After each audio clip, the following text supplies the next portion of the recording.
Confluent, avec Catherine Égaud et Mathieu Lavigne. Bonjour à toutes et à tous, ici Mathieu Lavigne au micro. Merci d'être là pour un autre épisode de Confluent, votre émission qui donne la parole aux premiers peuples et à leurs alliés. C'est un plaisir que de vous retrouver et de retrouver ma collègue Catherine Égaud. Bonjour Catherine. Bonjour Mathieu. Alors Catherine, cette semaine et la semaine prochaine à Confluent, on reçoit la seule et unique Nicole Obomsawin.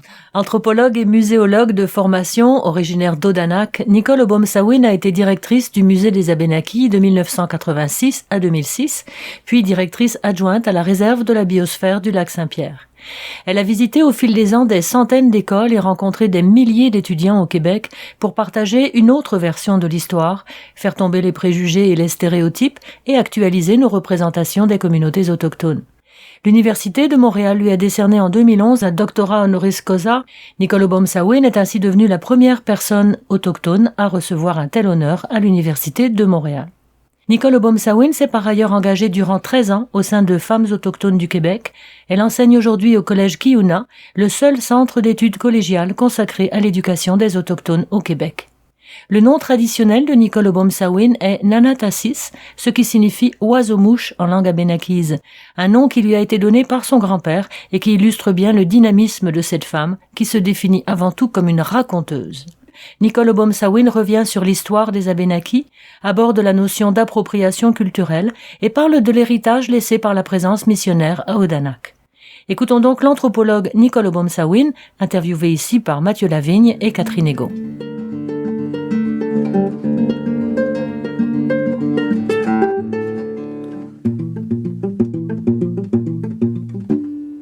Nicole Obomsawin, bonjour. Bonjour, kwai kwai. Kwai kwai.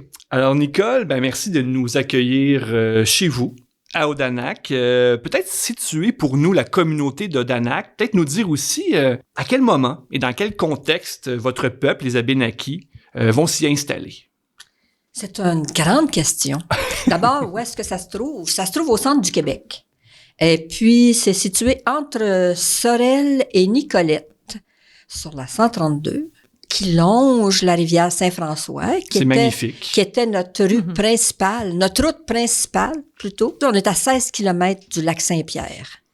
Donc, un endroit où mes ancêtres, puis encore aujourd'hui, mes enfants vont à la pêche. Et puis, depuis quand on est ici, on est là depuis toujours. Les Abénakis, c'est un ensemble de différentes nations, en fait. Les Abénakis, le terme exact, c'est Wabanaki. Donc, c'est beaucoup plus grand que juste une tribu ou une nation. Chaque nation habitait le long d'une rivière puis prenait son nom. Les Penobscot prenaient la rivière Penobscot, Coassouk, la rivière Coassouk, etc., etc. Donc, les différentes tribus formaient une grande nation qui était la nation Wabanaki. Donc, Abénaki, c'est la façon moderne de nous décrire, mais ailleurs, aux États-Unis, où il y a toujours des Wabanaki, ils portent encore leur nom traditionnel. Les Penobscot, les Passamaquoddy. Donc, ils portent encore le nom de leur rivière, le nom. Donc, c'est toutes des Abénakis, ça. Nous, on a hérité du nom Abénaki en devenant alliés des Français, en fait. Et puis là, on nous a appelés Almouchiquois, on nous a appelés... Puis après ça, on a dit, on est des Abénakis, parce que différents groupes Abénakis s'étaient alliés ensemble pour défendre les Français, en fait. Défendre les Français, mais aussi en pensant que, on aurait un retour et puis que les Français nous aideraient à récupérer notre territoire. Ça n'a pas eu lieu. Et les Abénakis, à ce moment-là, pendant les guerres coloniales, ont décidé de s'installer dans le territoire de la Nouvelle-France. La première installation permanente, c'était du côté de Charny. Les Abénakis étaient là parce qu'ils étaient arrivés jusqu'à Sillery où il y avait déjà d'autres groupes, là, les Wendat, les Algonquins, en tout cas différents groupes. Et puis, comme ils ont vu qu'on venait en nombre, en très grand nombre, moi je fais souvent référence, même si ça n'a pas rapport, là, avec les réfugiés aujourd'hui, qui arrivent, qui quittent leur pays, qui arrivent en nombre, là, qui dépassent l'entendement, qui arrivent et puis qui cherchent un endroit pour habiter. C'est parce que c'est pas juste les guerriers qui se déplaçaient, là, c'était les familles. Oui. Puis à Sillery, on a vite compris que c'était trop petit. Donc, on nous a installés du côté de Charny, puis on nous a donné un missionnaire. Puis on était là pendant 16 ans. Il y en a qui sont restés là-bas, mais après ça, il y a eu On est dans les quelles années? 1650 jusqu'à 84 à peu près.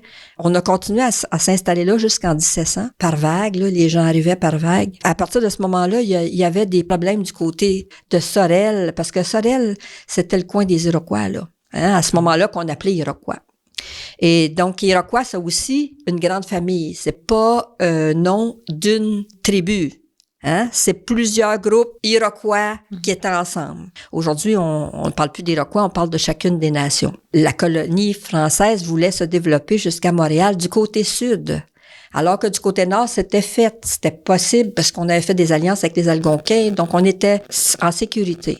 Mais du côté sud, il y avait toujours la pensée qu'on pouvait subir les attaques des Iroquois qui s'étaient alliés avec les Anglais. Ce qui fait que, on nous a convaincus de déménager de Charny pour s'en venir de façon sédentaire à Odanak. On est arrivé à ce moment-là, il y avait à peu près une centaine de colons français ici, du côté de Saint-François, Notre-Dame, près du lac Saint-Pierre, en fait. Et puis, là, on a installé les Abénakis un peu plus loin en amont, pas ce site-là exactement. On s'est installé là en 1700, en fait, à la demande des Français. On est arrivé au-dessus de 1000 individus. 1000 individus, enfants, familles. Donc, c'était beaucoup pour les 150 colons qui étaient ici, là. Donc, on était une force. Et puis, à ce moment-là, le village a pris une nouvelle place parce que là-bas, on se faisait inonder à chaque printemps parce que c'était trop près de la rivière.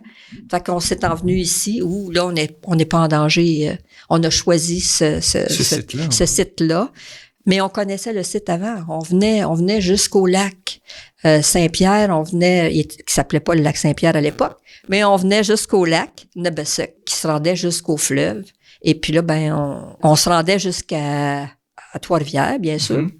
Rencontrer les Algonquins. Ensuite, à Tadoussac. Rencontrer les Malécites, les Cris, les Inuits qui s'étaient installés là. Donc ça, c'était déjà avant que la colonisation se déclenche. Ben oui, et même ça, jusqu'au sud, ça allait jusqu'à Boston, je crois, le territoire des Abénakis. Oui. Ça s'étendait jusqu'à Boston. Les frontières d'Untakina, qui est le territoire abénaki, c'est de Boston jusqu'au fleuve Saint-Jean au Nouveau-Brunswick. On va jusqu'au fleuve, en fait. Donc, autant la rivière Verte, la rivière Chaudière, différentes rivières qui se rendent jusqu'au fleuve. Et puis, la rivière, bien sûr, la rivière Saint-François, la rivière Yamaska et la rivière Richelieu. La rivière Richelieu, c'était aussi un chemin emprunté par les Abénakis, même si on a dans l'histoire inscrit que la rivière Richelieu, c'était la rivière des Iroquois. On n'est pas d'accord avec ça. Parce que nous, on l'empruntait aussi du côté du Mont-Saint-Hilaire, Saint-Denis, Saint-Ours. Ça, c'est le chemin des Abénakis, là. D'ailleurs, Madomalodnik, ça, c'est Trois-Rivières. Wigwamadansis, ça, c'est le Mont-Saint-Hilaire. C'est comme ça qu'on appelait le Mont-Saint-Hilaire. Et puis, on se rend jusqu'à Iberville, on continue, puis on s'en va jusqu'au lac Champlain, que nous, on appelle Pitabag. Pitabag, ça veut dire le lac entre les deux. Donc, entre le territoire des Abénakis et le territoire des Wabanaki, le territoire des Iroquois, là. C'était la frontière naturelle des deux nations. Donc, ça veut dire que on n'était pas tout le temps en conflit, puisqu'on sillonnait la même rivière. Et aujourd'hui, les Abénakis sont au Québec, en tout cas sont à Odanak et à Wolinak, essentiellement? Exactement. 2 seules communautés. Donc, Odanak, 1700. Hein? On situe l'arrivée des Abénakis ici de façon sédentaire à 1700 et Wolinak en 1704. Donc, ce sont pas des Abénakis d'Odanak qui sont partis à Wolinak. C'est un autre groupe qui est arrivé, justement, des Wawenok, qui ont remonté leur rivière par derrière, puis sont arrivés du côté du lac Mégantic. En tout cas, ils sont arrivés jusqu'à Wolinak. C'est la même nation, mais c'est pas la même origine. Et au total, ça représente combien de personnes entre les deux communautés? Parce qu'évidemment, il y a des Abénakis qui vivent ailleurs que dans les communautés, bien sûr. Bien sûr. Donc ça, c'est quelque chose qui fait que les communautés Abénakis sont des communautés distinctes parce que la majorité de nos membres demeurent à l'extérieur.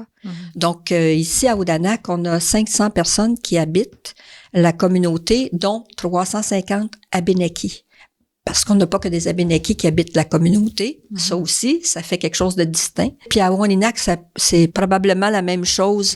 C'est que la majorité de leurs membres sont à l'extérieur. Mais c'est comme ces deux bandes différentes. Je pourrais pas vous dire combien il y a de membres de bandes de la communauté de Waninak.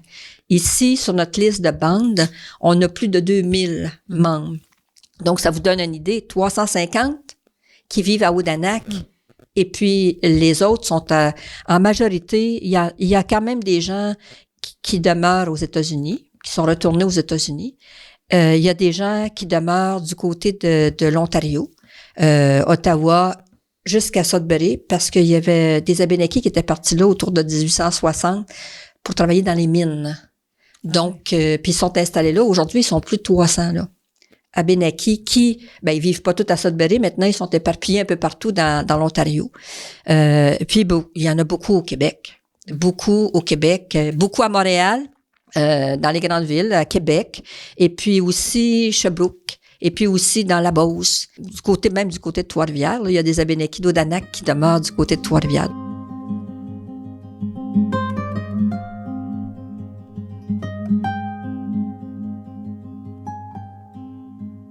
Aujourd'hui, en 2022, qu'est-ce que ça veut dire pour vous être Abénakise? C'est pas juste en 2022. Moi, je suis née en 53, puis j'ai toujours su que j'étais Abénaki.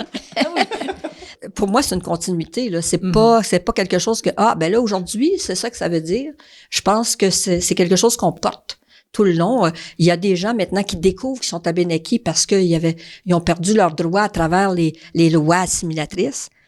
Mais moi, j'ai habité dans la communauté. Et puis, j'ai toujours su que j'étais Abénaki. Mais on se disait Indien à l'époque. Donc, je suis peut-être Abénaki depuis les années 70. Je pourrais dire que j'affirme que je suis Abénaki parce qu'avant ça, on disait qu'on était des Indiens.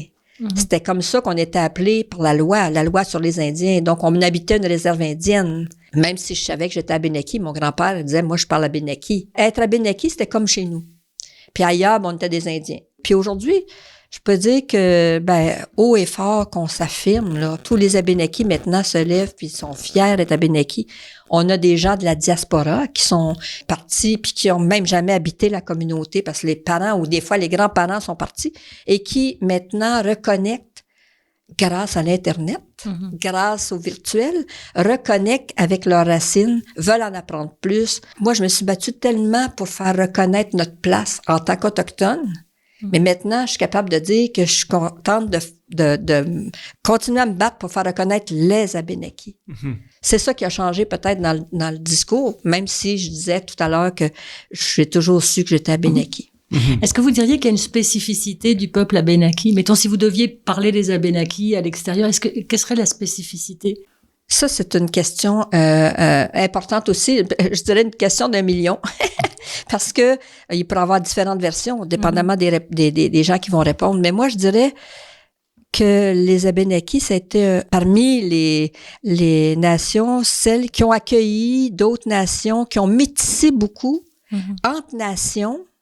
C'était pas le cas de toutes les nations. Donc, quand les Français sont arrivés, on a métissé avec les Français. On aurait métissé avec les Anglais, ça aurait été plus facile, là. Bien, il y en a qui l'ont fait. C'est une façon d'intégrer les autres dans notre culture, de faire en sorte de les accueillir dans notre communauté, de leur apprendre notre culture parce qu'on trouvait que c'était la plus adaptée au territoire.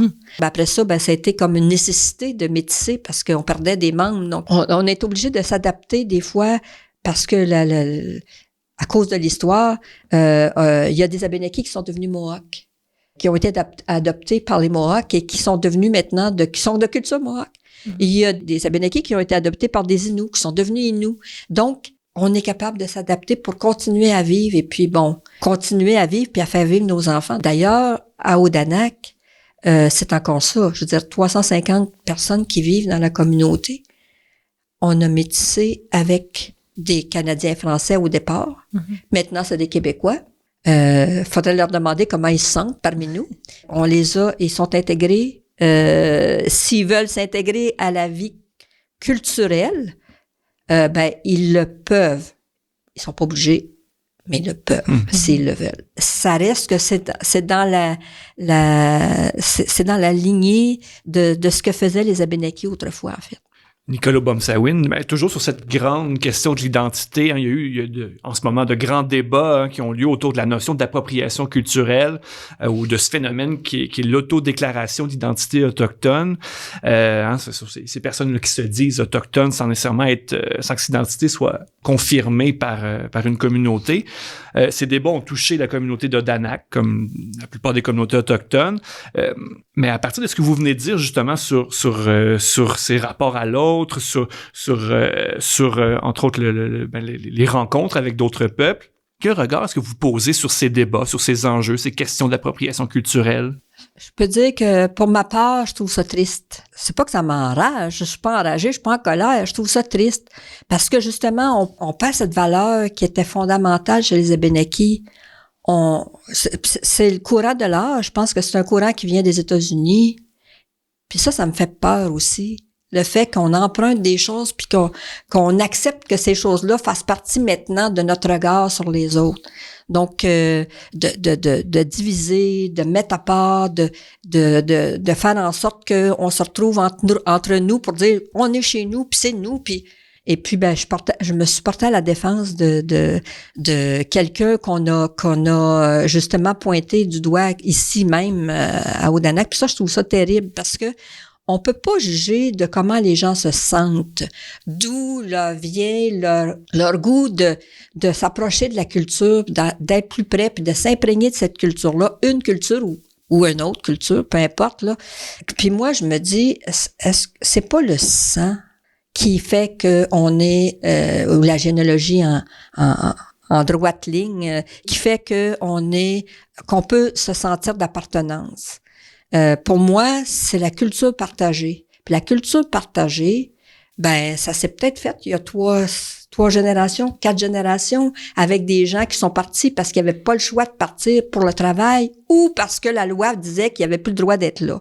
Puis quand je dis ça, je dis que je suis consciente qu'il y a des gens aujourd'hui qui se prétendent autochtones pour avoir des bénéfices. Alors là, je veux dire, je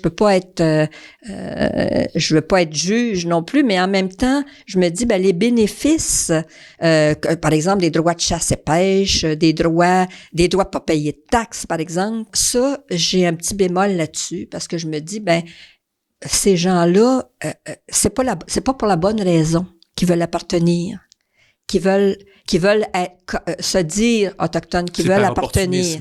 C'est ça. Mm-hmm. Mais pour d'autres qui se sentent, parce qu'il y a des gens qui disent, oui, mais moi, j'ai le goût, pas de profiter, mais de m'associer parce que je sens que je suis bien là. Je me sens chez nous, là. C'est ça qu'on cherchait, les Abénakis, en fait. On voulait que les gens adoptent notre façon de voir la vie. Faut rencontrer les gens un à un, puis voir leur l'authenticité. C'est ça, oui. que leur généalogie dise ou non qu'ils sont d'appartenance, puis qu'ils soient reconnus ou non. S'ils demandent pas des subventions, s'ils veulent pas avoir des droits de chasse et pêche, pourquoi pas les inclure? C'est des gens qui se sentent liés autrement. En tout cas, moi, je trouve que c'est plus profond que ça. Mm-hmm. Il faut ouvrir notre cœur, là.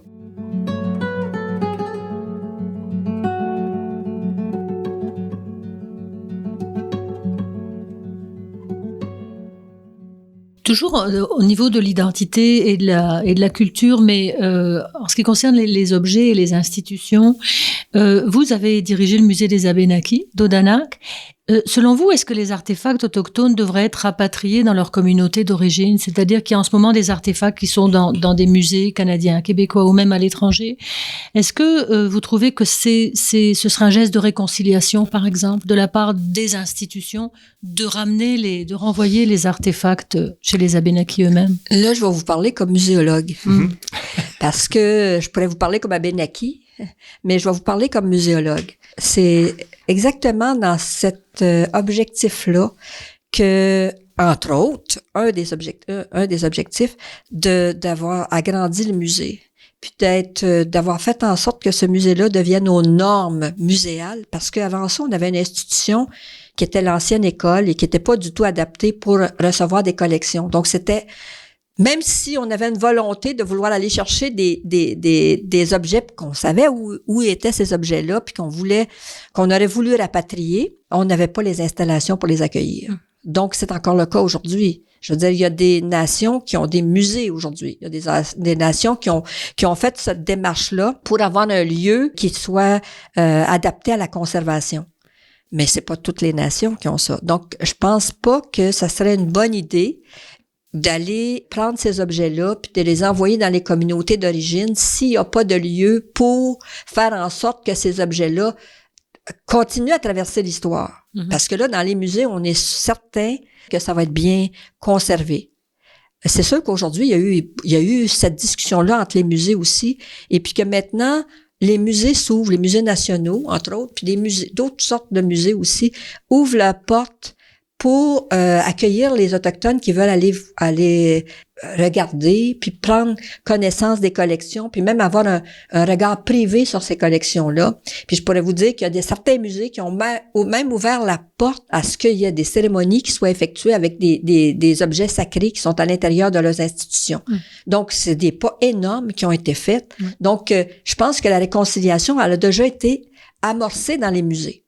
Maintenant, l'idée de rapatrier, il faut penser que ces objets-là ont traversé l'histoire jusque-là. Comment ils ont été acquis? Bon, ça, c'est une autre question. Mais on peut pas tout rapatrier. Et puis, c'est sûr que la première chose, c'était les restes humains, là. Parce qu'il y avait des gens dans les collections qui avaient des restes humains. Malheureusement, c'est le cas. Donc, ça, les musées n'ont pas eu de problème à ce que ça soit rapatrié. On peut rapatrier les ossements humains, leur faire une sépulture cérémonielle, puis tout ça. Donc ça a eu lieu dans beaucoup de musées, même aux États-Unis, là, un peu partout.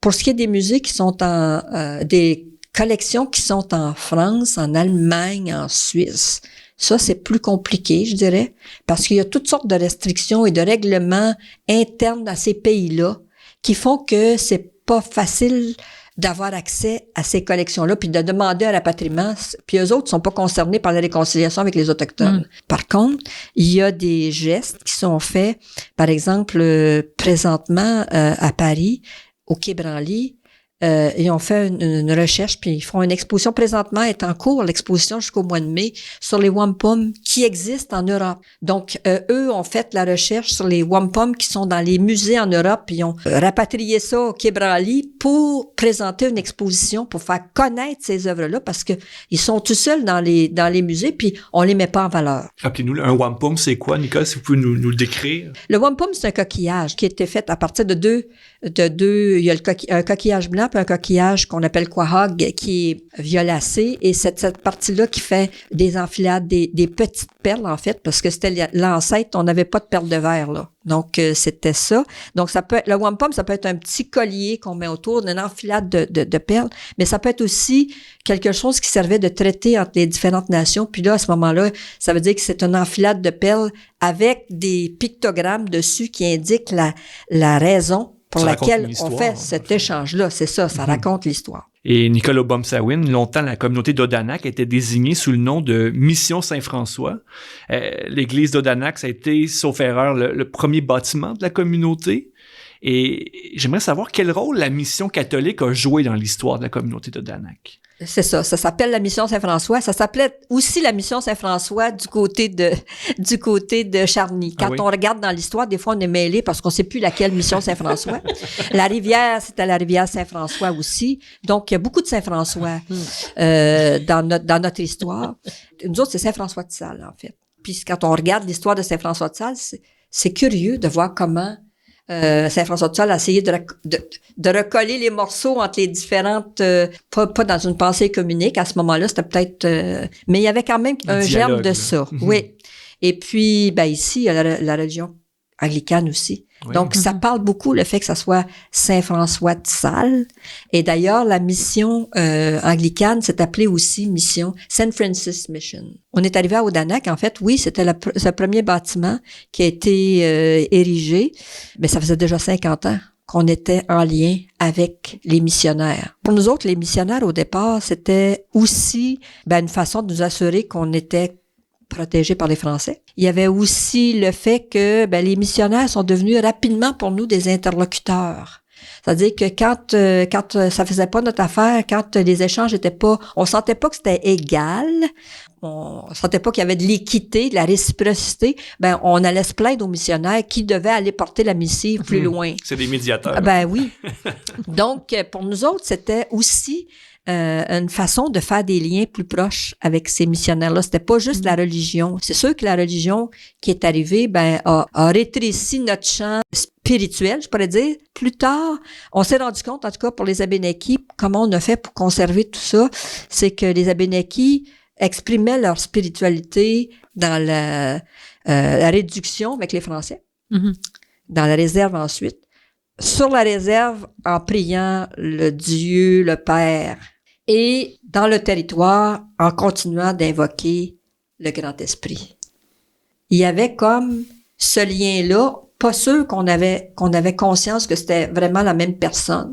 On se sentait mieux compris avec notre Grand Esprit quand on était dans le territoire que par le Dieu, le Père, qui connaissait peut-être pas notre territoire. Mais l'histoire a montré qu'il y a des missionnaires qui se sont impliqués pour défendre les Indiens. Et puis, il y en a d'autres qui sont restés plus neutres, mais il y en a qui ont pris vraiment la position de défendre. Puis, il y a eu des prêtres qui se sont vraiment illustrés, qu'on a toujours appelés les missionnaires. C'est comme un nom qui est resté dans le temps, puis qu'on tient à ce nom-là. Donc, on a encore chez nous un missionnaire, même s'il missionne plus rien. Mais tu sais, il est encore parmi nous, puis on tient à ce qu'il soit avec nous. En fait, on a même bâti, parce que le presbytère c'était trop grand pour un curé tout seul. Et donc, on s'est penché sur le fait qu'il pourrait avoir une maison chez nous, puis on a tout fait pour qu'ils viennent habiter, même si maintenant, ils circulent avec les autres paroisses autour.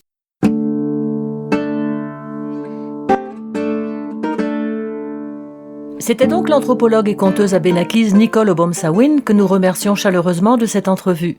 Merci également à Daniel Fortin à la mise en onde. L'émission Confluent est portée par Mission Chez Nous. Visitez notre site web au www.missioncheznous.com si vous désirez en connaître davantage sur cet organisme de solidarité chrétienne avec les peuples autochtones.